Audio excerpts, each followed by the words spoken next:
Nehemiah chapter 1, and that is the burden that leads to prayer. Everyone say that with me, the burden that leads to prayer. Now, Nehemiah chapter 1, look at verse 4. It says, when I heard these things, I sat down and wept. Yes. For some days I mourned and fasted and prayed before the God of heaven. Let me pause the prayer because this is what I shared with those that was on a prayer call this morning. I can understand, or rather the other day, I can understand that Nehemiah said, I heard these things and I sat down and wept.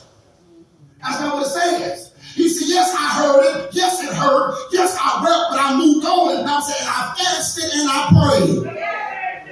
I think that's a good teaching moment for us because sometimes we get hit with stuff and we sit down on God. Come on, hurt. And when things in your life is not going the way you want to, yes, be hurt. Yes, weep. Yes, mourn, but move on.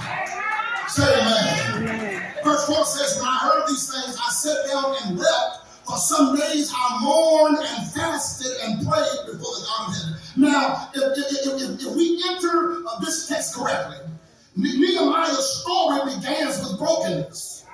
When he hears about the condition of Jerusalem, his heart is deeply burdened. And instead of reacting impulsively, Nehemiah turns to God and starts praying. Yeah. Right there, that's power right there.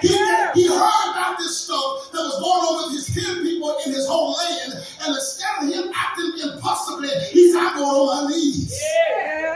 Because I know just a little talk with Jesus. We'll make everything all right. Everything. Come on, Bishop. All right. Yeah. Now, there are 3 things I want you to see about Nehemiah's prayer. Look at verse 5. And that is when Nehemiah prayed, look at this, he recognized God's greatness. Verse 5 says, Lord, the God of heaven, the great and awesome God. Nehemiah begins by acknowledging who God is.